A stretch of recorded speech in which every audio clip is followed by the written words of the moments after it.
Oh, hello there, he called, beaming around at the assembled 89 students. Just been showing Professor Sprout the right way to doctor a humping willow. But I don't want you running away with the idea that I'm better at herbology than she is. I just happen to have met several of these exotic plants on my travels. Greenhouse 3 today, chaps, said Professor Sprout, who was looking distinctly disgruntled, not at all her usual cheerful self. There was a murmur of interest. They had only ever worked in Greenhouse 1 before. Greenhouse 3 housed far more interesting and dangerous plants. Professor Sprout took a large key from her belt and unlocked the door. Harry caught a whiff of damp earth and fertilizer mingling with the heavy perfume of some giant, umbrella-sized flowers dangling from the ceiling. He was about to follow Ron and Hermione inside when Lockhart's hand shot out. "Harry, I've been wanting a word. You don't mind if he's a couple of minutes late, do you, Professor Sprout?" Judging by Professor Sprout's scowl, she did mind, but Lockhart said, "That's the ticket," and closed the greenhouse door in her face. "Harry," said Lockhart, his large white teeth gleaming in the sunlight as he shook his head. "Harry, Harry, Harry." Completely nonplussed, Harry said nothing. "When I heard, well, of course, it was all my fault. Could have kicked myself." Harry had no idea what he was talking about. He was about to say so when Lockhart went on, "Don't know when I've been more shocked. Flying a car to Hogwarts. Well, of course, I knew at once why you'd done it. Stood out a mile. Harry, Harry, Harry." It was remarkable how he could show every one of those brilliant teeth even when he wasn't talking. "Gave you a taste for publicity, didn't I?" said Lockhart. "Gave you the bug. You got onto the front page of the paper with me and you couldn't wait to do it again." "Oh, no, Professor, see, Harry, Harry, Harry," said Lockhart, reaching out and grasping his shoulder. "I understand. Natural to want a bit more once you've had the first taste, and I blame myself for giving you that, because it was bound to go to your head. But see here, young man, you can't start flying cars to try and get yourself noticed. Just calm down, all right? Plenty of time for all that when you're older." Yes, I know what you're thinking. It's all right for him, he's an internationally famous wizard already. But when I was 12, I was just as much of a nobody as you are now. In fact, I'd say I was even more of a nobody. I mean, a few people have heard of you, haven't they? All that business with the / must not be named. He glanced at the lightning scar on Harry's forehead. I know, it's not quite as good as winning Witch Weekly's Most Charming Smile Award 5 times in a row, as I have, but it's a start, Harry, it's a start." He gave Harry a hearty wink and strode off. Harry stood stunned for a few seconds, then, remembering he was supposed to be in the greenhouse, he opened the door and slid inside. Professor Sprout was standing behind a trestle bench in the center of the greenhouse. About 20 pairs of different colored earmuffs were lying on the bench. When Harry had taken his place between Ron and Hermione, she said, "We'll be repeating mandrakes today. Now, who can tell me the properties of the mandrake?" To nobody's surprise, Hermione's hand was first into the air. S1 Mandrake, or Mandragora, is a powerful restorative, said Hermione, sounding as usual as though she had swallowed the textbook. It is used to return people who have been transfigured or cursed to their original state. Excellent. 10 points to Gryffindor, said Professor Sprout. The mandrake forms an essential part of most antidotes. It is also, however, dangerous. Who can tell me why? Hermione's hand narrowly missed Harry's glasses as it shot up again. The cry of the mandrake is fatal to anyone who hears it, she said promptly. Precisely. Take another 10 points, said Professor Sprout. Now, the mandrakes we have here are still very young. She pointed to a row of deep trays as she spoke, and everyone shuffled forward for a better look.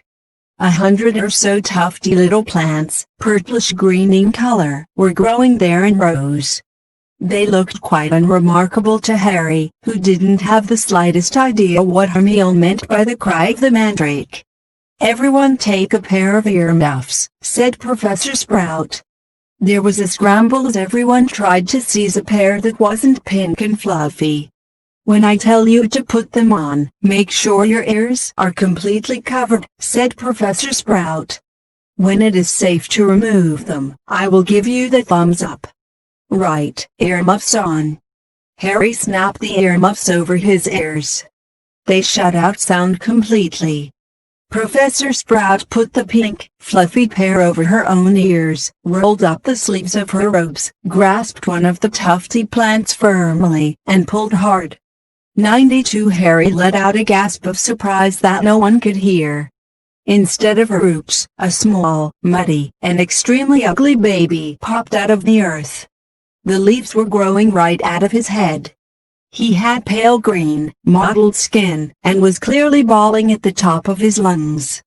Professor Sprout took a large plant pot from under the table and plunged the mandrake into it, burying him in dark, damp compost until only the tufted leaves were visible.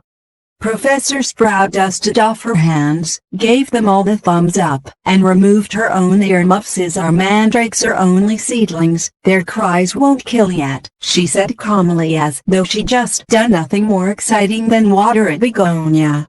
"However, they will knock you out for several hours, and as I'm sure none of you want to miss your first day back, make sure your earmuffs are securely in place while you work.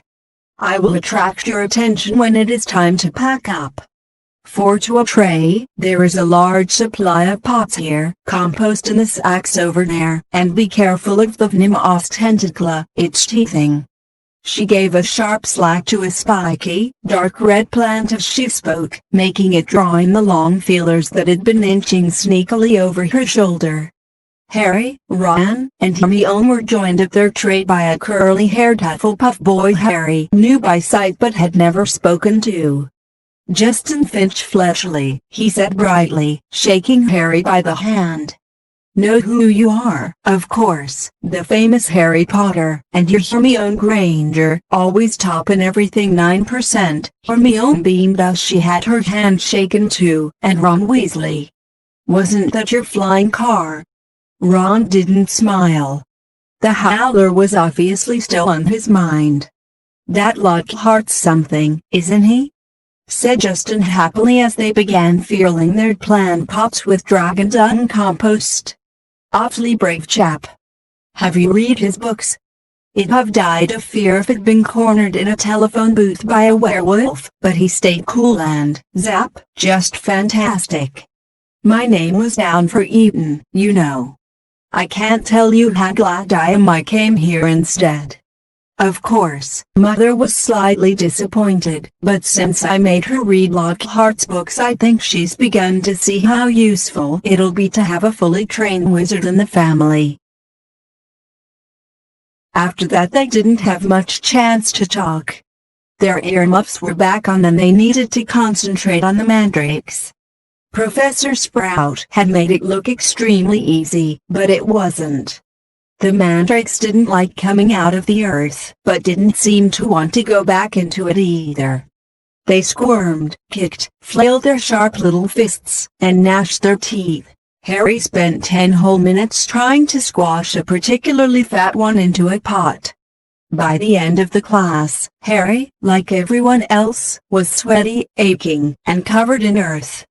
Everyone traipsed back to the castle for a quick wash and then the Gryffindors hurried off to Transfiguration. Professor McGonagall's classes were always hard work, but today was especially difficult. Everything Harry had learned last year seemed to have leaped out of his head during the summer.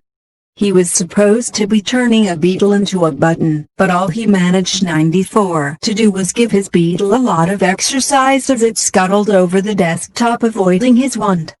Ron was having far worse problems. He had patched up his wand with some borrowed Spellotip, but it seemed to be damaged beyond repair. It kept crackling and sparking at odd moments, and every time Ron tried to transfigure his beetle it engulfed him in thick gray smoke that smelled of rotten eggs.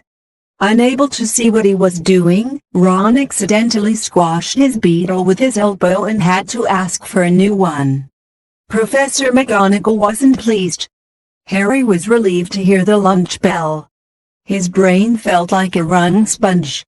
Everyone feared out of the classroom except him and Ron, who was whacking his wand furiously on the desk. "Stupid, useless thing, write home for another one," Harry suggested as the wand let off a volley of bangs like a firecracker. "Oh, yeah, and get another holler back," said Ron, stuffing the now hissing wand into his bag. "It's your own fault your wand got snapped,"